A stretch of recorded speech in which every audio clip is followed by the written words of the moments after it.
एक राजा हुए जिनका नाम हुआ भरत।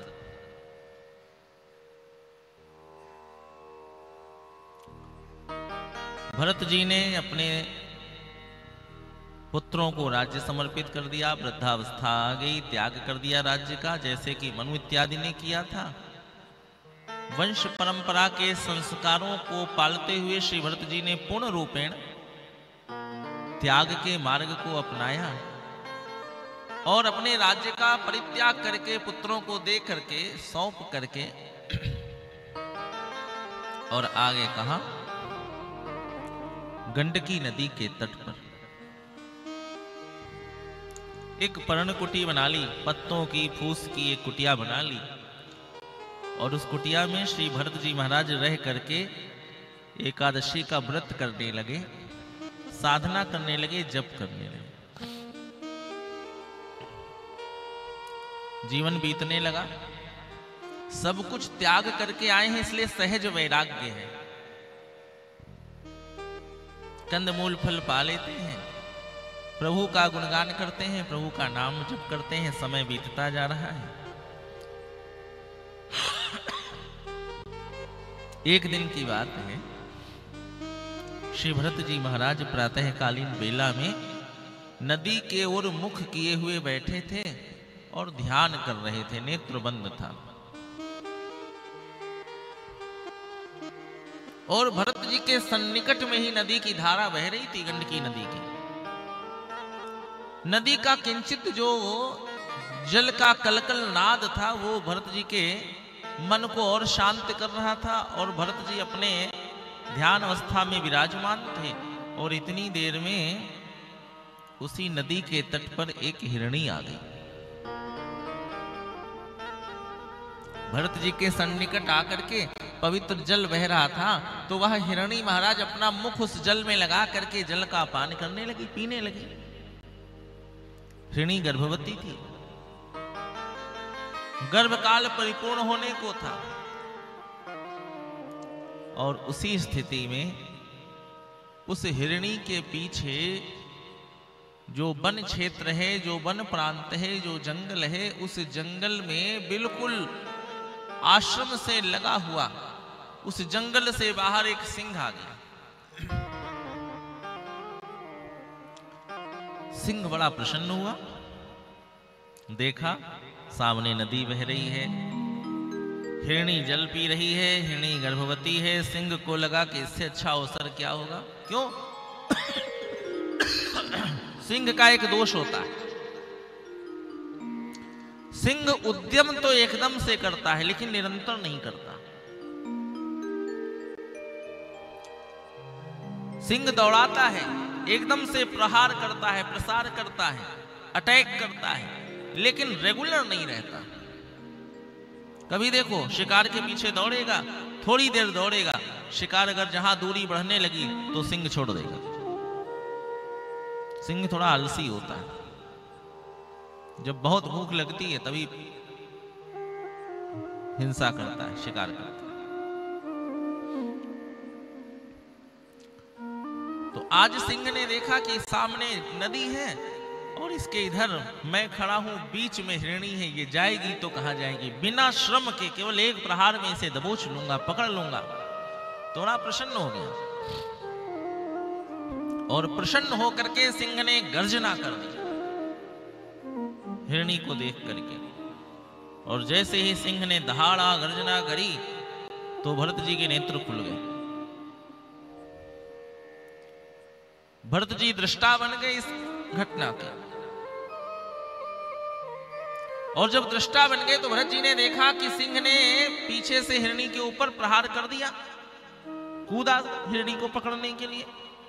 और जैसे ही कूदा तो हिरणी ने विचार किया मुझे अपने प्राणों की रक्षा करनी चाहिए। तो उस गर्भिणी हिरणी ने कूदने के लिए, नदी को पार करने के लिए अपने शरीर को संकुचित किया। कूदने की एक क्रिया होती है, अपने शरीर को संकुचित किया और प्रसार किया। जब संकुचित किया और प्रसार किया, हिरणी हवा में पहुंची। उस हवा के मध्य में ही हिरणी का प्रसव हो गया। नदी की जलधार में वह प्रसव गिरा और बहने लगा। दृष्टा कौन है, कौन देख रहा है बताइए? भरत जी देख रहे हैं।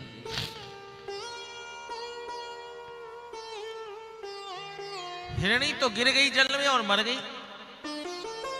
इधर जो सिंह था वो भी खाली हाथ रह गया। लेकिन अब बचा क्या? वह छोटा सा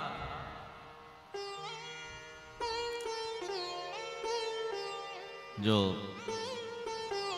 मृग शावक था वह धीरे से उस जल में बह रहा है, बार बार अपने मुख को जल से बाहर निकाल रहा है, बचने की चेष्टा कर रहा है, अपने हाथ पैर उस जल में मार रहा है। लेकिन अभी तो नवजात है, तुरंत उसका जन्म हुआ है। भरत जी तुरंत उठे और जा करके उस नवजात शावक को लेकर के बाहर आ गए। नदी के तट पर बैठे गंडकी नदी के जल से उसके शरीर को धुलने लगे, उसके शरीर को स्वच्छ कर दिया। छोटा सा वह नवजात शावक भरत जी के शरीर में छिपने की चेष्टा करने लगा। कभी आप गऊ के बच्चे को देखो, जैसे ही जन्म लेता है उसके पास जाओ तो वो आपके पैर में, आपके शरीर में, आपके शरीर की ऊर्जा के पास में आने की चेष्टा करेगा। 1 घंटे का जो गऊ का बालक है वो धीरे से आपको पहचानने की और आपसे संसर्ग रखने की चेष्टा करेगा। लड़खड़ाता है, आप उसके पास खड़े हो जाओ, धीरे से आपके पास आ जाएगा, बिल्कुल बगल में। फिर आप 1-2 कदम आगे बढ़ जाओ तो फिर वह लड़खड़ाता हुआ आपके पास आएगा। इतनी तीव्र। अच्छा, भैंस का बच्चा विचार करो आएगा? गऊ के गोवत्स में ये शक्ति होती है। उसी प्रकार से ही ना, तो जब भरत जी उसकी सेवा करने लगे, उसे साफ करने लगे, तो भरत जी की गोद में सिमटने लगा। भरत जी को लगा कि इसको अपनत्व की आवश्यकता है, इसको रक्षा की आवश्यकता है, तो भरत जी उसे ले करके अपनी कुटिया में आ गए। अब इसे दूध कौन पिलाए? तो भरत जी ने विचार किया, लाओ इसके लिए दूध का कुछ इंतजाम करें। तो उसे अपने उस कुटिया में बंद करके भरत जी उसके पोषण के लिए दूध लेने जाने लगे। कमंडलू जिसमें गंडकी का जल होता था, हाथ में माला होती थी, आज उस कमंडलू में भरत जी उसके लिए दूध लेकर के आते। धीरे से उस बच्चे को दूध पिलाते हैं। बच्चा बड़ा होने लगा। नरम नरम दूरबा लेकर के, दूब लेकर के आते हैं, उसको खिलाते हैं। वह शुक शावक खेलने लगा, कुटिया के अंदर इधर भागता है उधर भागता है। भरत जी उसके साथ खेलने लगे। भरत जी का शरीर शिथिल होने लगा। वह जो मृग शावक है धीरे धीरे बड़ा होने लगा। लेकिन जिस भरत ने संपूर्ण राज्य का त्याग किया था, अपने विवेक के कारण, न जाने आज उस भरत को उस मृग शावक पर दया करने के साथ में धीरे धीरे मोह जागृत हो गया। जीवों पर दया तो करनी चाहिए, लेकिन मोह ऐसी चीज है कि कदाचित कहां से जन्म ले ले, कुछ कहा नहीं जा सकता।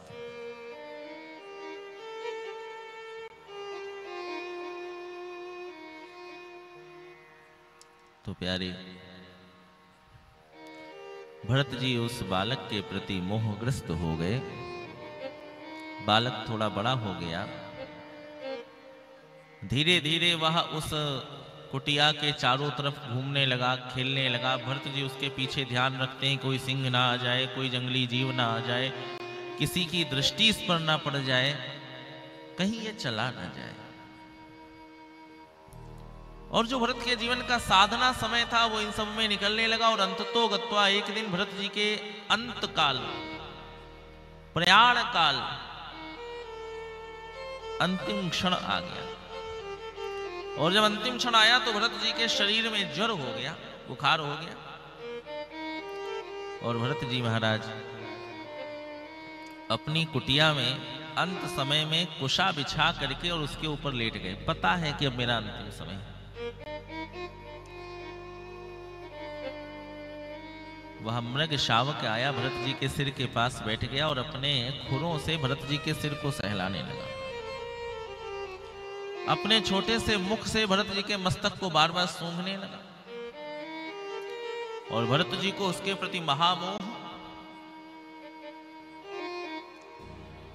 तो अंत समय में भी भरत जी उस मृग का स्मरण करने लगे। धीरे धीरे भरत जी के शरीर की जो प्राण चेतना थी वह लुप्त हो रही है, प्राण निकल रहे हैं और भरत जी उस मृग की आसक्ति कर रहे हैं।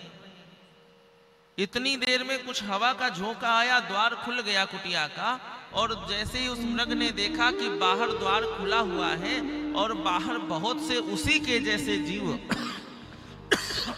अर्थात हिरण का झुंड वहां पर आया हुआ है, तो वह मृग शावक भूल गया कि मुझे यहां रुकना चाहिए। वो तो हिरण है, वो तो मृग है, उसे क्या पता। संसार का पुत्र होता है तो बहुत समय बाद छोड़कर चल देता है कि दुकान देखनी है, व्यापार देखना है, देश देखना है, विदेश देखना है। तो वो तो मृग था। जैसे उसने अपने जैसे और लोगों को देखा, बाहर झुंड देखा, तो वो जो अभी अपने खुरों से भरत जी के मस्तक को सहला रहा था, बार बार उनके मस्तक को सूंघ रहा था, एकाएक उठा और भाग गया। और जब भाग गया तो भरत जी के शरीर में जितनी चेतना थी उस पूरी चेतना को भरत जी ने लगा दिया कि उसे आवाज दे, उसे रोकें कि कहीं ऐसा ना हो कि ये हमें छोड़कर चला जाए, कहीं ऐसा ना हो कि इसे कोई सिंह खा जाए, कहीं ऐसा ना हो कि इसका कुछ बुरा हो, इसका कुछ अहित हो। यही सब सोचने लगे और भरत जी के मुंह से जहां संपूर्ण जीवन साधना हुई थी, राम नाम निकलना चाहिए था, वहां भरत जी के मुंह से मृग निकलने लगा। मृग आवाज देने लगे, उसे हिरण को पुकारने लगे।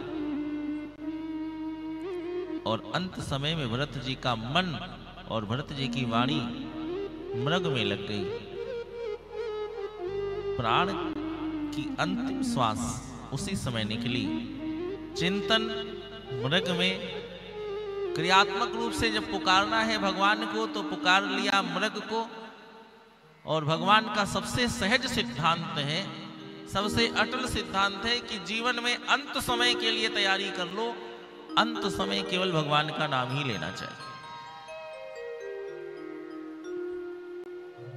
अंत समय कदाचित भगवान का नाम निकल गया तो ध्यान रखना, चाहे जितने पाप हो गए हों, चाहे जीवन किसी भी दिशा में चला गया हो, लेकिन कदाचित अंत समय अगर निकल गया प्रभु का नाम तो सब कुछ नष्ट हो जाता है।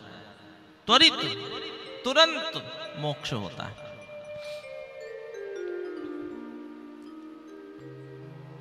तो महाराज भरत जी अंत समय मृग की आसक्ति में, मृग की याद में अपने प्राण छोड़ दिए।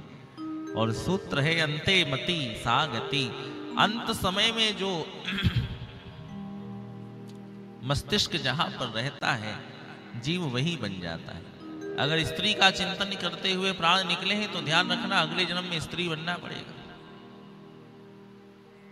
अगर धन का चिंतन करते हुए प्राण निकल गए हैं तो धातु का भी स्वरूप धारण करना पड़ेगा। धातु भी एक प्रकार का जीवन है।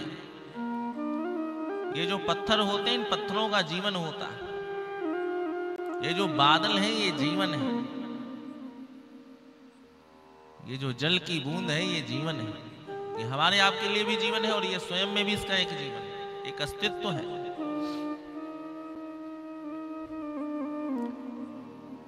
तो प्यारे श्री भरत जी महाराज अंत समय में चिंतन कर रहे हैं। मृग का प्राण निकल गए। अगले जीवन में भरत जी मृग बन गए। और मृग बने तो कहां बने? उसी वन में आकर के भरत जी का जन्म हो गया, किसी हिरणी के गर्भ से। थोड़ा बड़े हुए, मृग के रूप में जब चलना सीखा, चलते चलते आगे बढ़े तो वही तट आ गया, वही आश्रम, वही कुटिया सब भरत जी को मिल गई। अब जो भरत पूर्व जन्म में एक राजा था, जो भरत पूर्व जन्म में एक साधक था, आज वही भरत इस जन्म में एक पशु है और आज उसी कुटिया में रह रहा है। महाराज, जीवों को, जानवरों को अपने पूर्व जन्म का पूरा ज्ञान होता है। हम आप इसलिए भूल जाते हैं क्योंकि भगवान कहते हैं कि तुम्हारे पास ज्ञान है, तुम सचेत रहो। उन्हें ज्ञान नहीं होता, इसलिए उन्हें केवल ये ज्ञान परमात्मा दे देते हैं कि तुम पूर्व जन्म में क्या थे। जीव जंतुओं को पूर्व जन्म का पूर्ण ज्ञान होता है कि किस पाप के कारण उन्हें कौन सा शरीर मिल रहा है। भरत जी को अपने पाप का, क्या दया करना पाप है? नहीं, दया करना पाप नहीं है, लेकिन आसक्ति हो जाना पाप हो जाता है। तो भरत जी आज उस मृग के रूप में अपने उसी आश्रम में, अपनी उसी कुटिया में, उसी गंडकी नदी के तट पर रह रहे हैं। अब भरत जी जप तो कर नहीं सकते, अब भरत जी तीर्थ यात्रा तो कर नहीं सकते, भरत जी यज्ञ तो कर नहीं सकते, तो अब कर क्या सकते हैं? भरत जी को केवल ये पता है कि एक काम करो, महीने में 2 दिन व्रत रह लो। कौन सा? एकादशी का व्रत भरत जी रह रहे।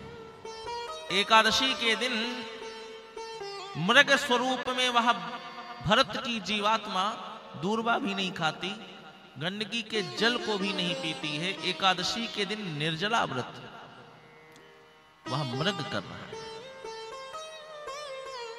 और मृग के शरीर को श्री भरत जी ने पूर्ण किया एकादशी का व्रत रह करके। और जब मृग के शरीर को पूर्ण कर लिया और अब की जब प्राण निकले तो इतना शुद्ध जीवन जिया था कि महाराज फिर से उन्हें मनुष्य का शरीर मिला और मनुष्य के शरीर के साथ में श्री भरत जी को एक ब्राह्मण वंश प्राप्त हुआ, ब्राह्मण के घर के बालक बने। प्यारे, भरत जी ब्राह्मण बालक बने, लेकिन भरत जी का पूर्व जन्म ऐसा था कि भरत जी को इस ब्राह्मण बालक की स्थिति में भी पूर्व जन्म का आभास रह गया कि पूर्व जन्म में मैं भरत था, भरत के बाद मैं मृग बना, अब मृग के बाद मैं ब्राह्मण बालक बना। तो जिस परिवार में श्री भरत जी का जन्म हुआ था, भरत जी ने विचार कर लिया कि मैं बंधन में क्यों आया, मैं मृग क्यों बना, मैं ब्राह्मण क्यों बना, मेरा मोक्ष क्यों नहीं हुआ? क्यों? क्योंकि मेरे जीवन में आसक्ति थी। तो वह छोटा सा बालक जो ब्राह्मण के घर में जन्मा है, अभी 4-5 वर्ष 6 वर्ष का हुआ, लेकिन वह समझ गया कि सारा बंधन आसक्ति का है। इसलिए श्री भरत जी महाराज किसी से आसक्त ही नहीं हुए, बोले ही नहीं, मौन हो गए। लोग समझते हैं कि ये बच्चा जो है ये गूंगा है।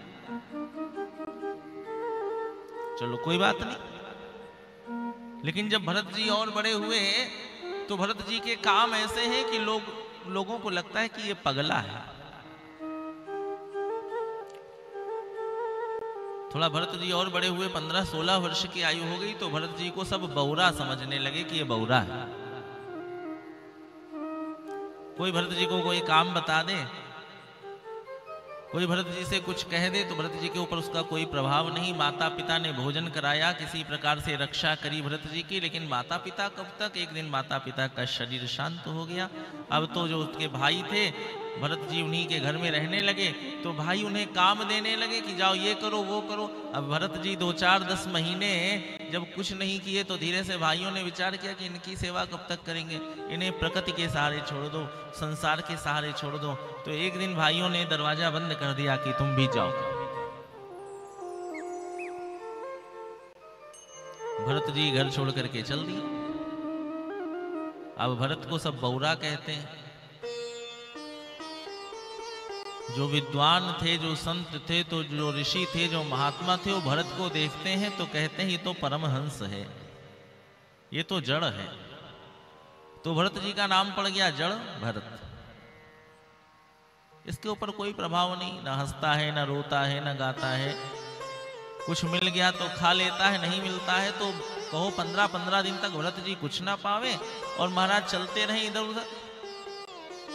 न तो वस्त्र पहनने का कोई ज्ञान है, न वार्तालाप करने का कोई ज्ञान है, न हंसने का विषय है, न रोने का विषय है। भरत जी चलते जा रहे हैं। एक दिन की बात, श्री भरत जी जंगल में जा रहे थे और उस जंगल में एक तस्कर, एक डाकू महाराज अपने भवन में मां भगवती काली की पूजा कर रहा था। आज उसकी पूजा का अंतिम दिवस था। उसने विचार किया कि आज मैं मां भगवती को बलि अर्पित करूं। तो उसने अपने सेवकों से कहा, डाकुओं से कहा, जाओ कोई बलि लेकर के आओ, आज भगवती को बलि चढ़ाएंगे। सेवकों ने पूछा कैसी बलि? नर बलि चढ़ाएंगे, नर बलि लेकर के। अब तो सेवक लोग गए, डाकू लोग गए और ढूंढने लगे और भरत जी अपनी मस्ती में चले जा रहे थे। डाकुओं ने देखा कि अरे इससे अच्छा और कौन मिलेगा, हष्ट पुष्ट है, शरीर स्वस्थ है, लाओ इसकी बलि चढ़ाते हैं। तो भरत जी को लेकर के वह सब के सब आए और उन्होंने अपने उस डाकुओं के सरदार को उसे सौंप दिया कि लो प्रभु, आपके लिए बड़ी सुंदर बलि लेकर के आया हूं, आज मां प्रसन्न हो जाएगी। अब तो आज डाकुओं का सरदार बड़ा प्रसन्न हुआ। उसने श्री भरत जी को स्नान कराया, सुंदर वस्त्र पहनाए और भरत जी के सामने 56 प्रकार के भोग रख दिए गए कि पाइए। भरत जी को ना तो स्नान करने में कोई शौक है ना हर्ष है, न वस्त्र पहनने में कोई शौक है ना हर्ष है। 56 प्रकार का जो भोजन आया तो भरत जी ने सब भोजन कर लिया। बार बार डाकू ने पूछा कैसा लग रहा है, कैसा स्वाद है। भरत जी को किसी का स्वाद पता ही नहीं है कि खारा क्या होता है, मीठा क्या होता है, कड़वा क्या होता है। भरत जी बोलते नहीं। भरत जी अपने अंतर मन के आनंद में रहते हैं। और आज हुआ क्या, महाराज भरत जी को तैयार किया, गले में माला पहनाई बलि करने के लिए, देने के लिए, और भरत जी को मां के सामने उपस्थित किया। विशाल काय भगवती काली की मूर्ति। सारे डाकुओं ने भरत जी को घेर लिया और भरत जी से कहा मस्तक नीचे करो। भरत जी ने माता के दिव्य स्वरूप को देखा। बिल्कुल निर्भय होकर के श्री भरत जी ने माता के सामने मस्तक नवा दिया। या चंडी मधुकैटभ प्रमथिनी, या माहिषोन्मूलिनी, या धूम्रेक्षण चंड मुंड मथिनी, या रक्त बीजासिनी, शक्ति ही शुंभ निशुंभ दैत्य दलनी, या सिद्धि लक्ष्मी परा, सा दुर्गा नवकोटि मूर्ति सहिताम माम पातु विश्वेश्वरीम। भगवान भगवती के समक्ष में महाराज भरत जी ने अपना मस्तक नीचे कर दिया। अब तो वो डाकू उठा और उसने अपनी खड़ उठा करके जैसे ही भरत जी के ऊपर प्रहार करना प्रारंभ किया, वैसे ही वह जो महाराज भगवती की मूर्ति थी वो कड़कड़ा करके टूट गई और उसके अंदर से साक्षात भगवती प्रकट हुई और भगवती ने अपनी कृपा से महाराज उस दैत्य के, उस जो डाकू था, उसके मस्तक को काट दिया। भरत जी सोच रहे कि अब तलवार पड़ेगी, अब तलवार पड़ेगी, लेकिन भरत जी को बड़ा शोर दिखाई देने लगा। तो भरत जी ने जैसे ही महाराज नेत्र खोल करके बाहर देखा, सर उठा करके, तो देखा भगवती काली महाराज रक्त पी रही हैं उस दैत्य का, उस डाकू का। अब तो भरत जी ने मां भगवती काली को प्रणाम किया। मां ने भरत जी को आशीर्वाद दिया, मां अदृश्य हो गई। भरत जी वो माला पहने हुए उसी प्रकार से आगे बढ़े। अभी श्री भरत जी जा रहे हैं, जंगल में पहुंच गए और इतनी देर में भरत जी ने देखा कि एक पालकी पर एक राजा बैठा हुआ जा रहा है और उसे 4 कहार उस पालकी को ढो रहे हैं। बहुत से सेवक आगे पीछे लगे हैं। भरत जी ने उस पालकी को निकलते हुए देखा। भरत जी मार्ग में किनारे बैठे हुए थे और अभी पालकी थोड़ा आगे गई थी, 100-200 मीटर आगे। इतनी देर में उस पालकी में जो एक कहार लगा था, उस कहार के पेट में बहुत तेज दर्द उठ गई, अस्वस्थ हो गया। निवेदन किया कि मैं पालकी उठाने योग्य नहीं हूं, मैं अस्वस्थ हूं। अब तो सब कहने लगे अगर ये पालकी नहीं उठाएगा तो 4 कहारों की आवश्यकता है, एक बीमार हो गया, पालकी कौन उठाएगा। एक कहार उसमें से था, उसने कहा अरे पीछे अभी हमने देखा है एक बालक बैठा था, बड़ा हष्टपुष्ट था, चलो अगर ये अस्वस्थ है तो कोई बात नहीं, उसे लगा लेते। दौड़ा दौड़ा वह कहार भरत जी के पास आया, भरत जी से कहा चलो राजा की पालकी उठानी है। भरत जी कुछ बोलते नहीं है। कहार को लगा कि ये थोड़ा सा बौरा है, तो उस कहार ने धीरे से भरत जी का हाथ पकड़ लिया और घसीटता हुआ आगे आगे वह कहार पीछे पीछे भरत जी महाराज, और पहुंचा दिया वहां पालकी के पास में। भरत जी से कहा इसको उठाओ। भरत जी को कुछ पता नहीं था, भरत जी ने उठा लिया, कंधे पर रख लिया। अब तो भरत जी उस राजा की पालकी को कंधे पर लेकर के जा रहे हैं। भरत जी कहार बन गए, भरत जी सेवक बन गए। लेकिन जब भरत जी चल रहे हैं तो पालकी के जो 4 कहार होते हैं, उन चारों कहारों के चलने की एक विधि है। जैसे पालकी के 4 कहार जब अपने चरण उठाते हैं तो एक निश्चित समायोजन के साथ उनके चरण की सीमा होती है, उनके पग की सीमा होती है, उनके गज की सीमा होती है। उनका चरण उठाना रखना एक निश्चित समायोजन में होता है, एक साथ होता है। भरत जी ने कभी किसी की पालकी उठाई नहीं थी। भरत जी कभी लंबा पैर रख देते हैं, कभी छोटा पैर रख देते हैं। अब उसमें क्या है, जो 3 और कहार हैं तो बार बार वो पालकी किचिर किचिर चुर्र चुर्र किचिर किचिर चुर्र चुर्र हो रही।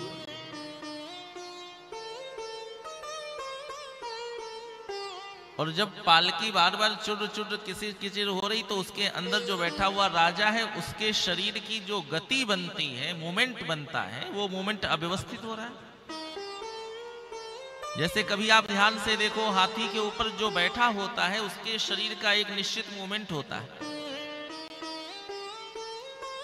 ऊंट के ऊपर जो बैठा है उसके शरीर का एक निश्चित गति बन जाती है, एक निश्चित उसका भाव बन जाता है। लेकिन कदाचित अगर 4 कहार हैं और चारों अलग अलग दिशा में अलग अलग प्रकार से पैर रख करके पालकी को लेकर चलने की चेष्टा करेंगे तो पालकी कैसे चलेगी? उसकी तो सारी चूलें आवाज करने लगेंगी। और अंदर जो बैठा है वो तो बिल्कुल चक्की की तरह हो जाएगा, कभी इधर वो घूमेगा कभी उधर घूमेगा। तो रहुगण का जो शरीर था वो अंदर अव्यवस्थित होने लगा, जो राजा का शरीर था वो अव्यवस्थित होने लगा। राजा ने अंदर बैठे बैठे कहा क्या हो गया? तो बाहर के जो 3 कहार थे उन्होंने कहा राजन अपराध क्षमा हो, जो नया वाला आया है इसे चलना नहीं आता, इसे पालकी उठानी नहीं आती। तो रहुगण ने कहा ठीक है, नहीं आती है तो बता दो। अब तीनों कहारों ने आज भरत जी को बताया कि पालकी कैसे उठाई जाती है। फिर चल दिए, लेकिन भरत जी सीखे ही नहीं कि पालकी कैसे उठाई जाती है। थोड़ा आगे बढ़े, राजा को फिर पीड़ा हुई। अंदर पालकी में कभी राजा का सर इधर लड़ता है कभी उधर लड़ता है। अब तो राजा को क्रोध आने लगा। राजा ने धीरे से कहा ए, तुम्हें चलना नहीं आता? भरत जी कुछ नहीं बोले। फिर धीरे से आगे बढ़े और फिर भरत जी जब चलने लगे तो कहीं कोई चींटी आ जाए, कहीं कुछ आ जाए तो भरत जी अपने डग को बढ़ा दें, और जब डग को बढ़ा दें तो फिर वह धीरे से पालकी का मूवमेंट बदल जाए। और जब बदले तो महाराज क्या हुआ, अब तो राजा को क्रोध आ गया। राजा ने कहा यात्रा रोको, और राजा उतरा पालकी से, और राजा ने उतर करके पालकी से रहुगण को डांटना शुरू कर दिया। मूर्ख हो, इतने बड़े हो गए, इतने सुंदर हो, इतने स्वस्थ हो, तुम्हें संसार में चलना नहीं आता? अब तो जड़ भरत जी ने उस राजा को देखा, जड़ भरत के नेत्रों में अश्रु आ गए कि ये जो राजा है ये कौन है? अरे ये राजा तो रहुगण है। ये रहुगण कौन है? रहुगण ही तो वो है जिसको पिछले जीवन में मैंने मृग समझ करके पाला था। ये मृग है।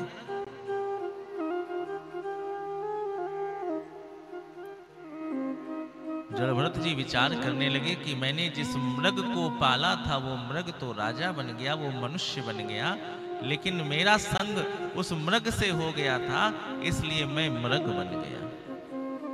विचार करो, अगर तुम जिसका चिंतन करोगे तो तुम वैसे बन जाओगे, और जो तुम्हारा चिंतन करेगा वो तुम्हारे जैसा बन जाएगा। तो उस मृग ने राजन का चिंतन किया, जड़भरत जी की याद करी कि जो मेरी रक्षा करते थे वो कहां चले गए। तो मृग जड़भरत जी का उन मनुष्य का चिंतन करने लगा तो वह मनुष्य हो गया, राजा का चिंतन करने लगा तो राजा हो गया। लेकिन राजा भरत ने उस मृग का चिंतन किया था, इसीलिए वह मृग हो गए थे। अब तो जड़भरत जी को बड़ी पीड़ा हुई। जड़भरत जी के मुख से निकला, बेटा अपराध क्षमा हो, लेकिन कदाचित तुम मुझे मारना चाहते हो तो मार लो, और मारोगे तो होगा क्या? मैं मर जाऊंगा क्या? नहीं, मैं नहीं मरूंगा, ये शरीर टूटेगा, ये शरीर छूटेगा, मैं जैसा हूं वैसा ही रहूंगा। अब तो रहुगण चरणों में गिर गया, कौन हो तुम? तुम्हें तो ब्रह्म ज्ञान है, तुम्हें तो आत्म ज्ञान है, तुम्हें तो परमात्म ज्ञान है, और जिसे ब्रह्म ज्ञान, आत्म ज्ञान, परमात्म ज्ञान हो, मैं उससे पालकी ढुआ रहा था। मैं सत्संग के लिए गुरु के आश्रम में जा रहा था और गुरु मेरे जीवन की पालकी उठाए हुए हैं। आप मेरे गुरु हो, बताओ कौन हो आप?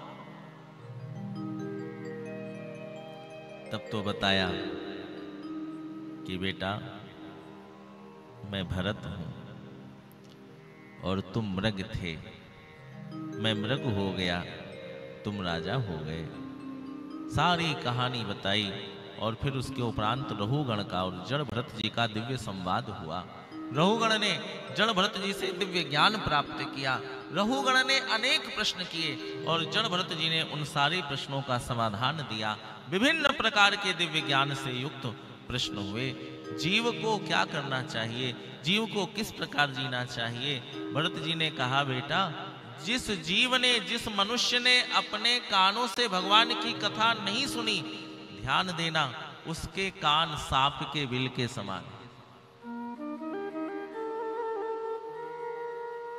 जिस जीव ने अपने जिह्वा से, अपने मुख से भगवान का नाम नहीं लिया, उसकी जो जवान है, जो उसका मुख है, जानते हो क्या है?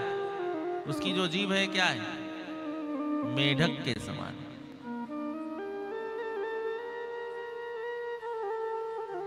इसलिए जब समय मिले तो प्रभु की शरण में चलना चाहिए। जब समय मिले तो उसकी याद करनी चाहिए।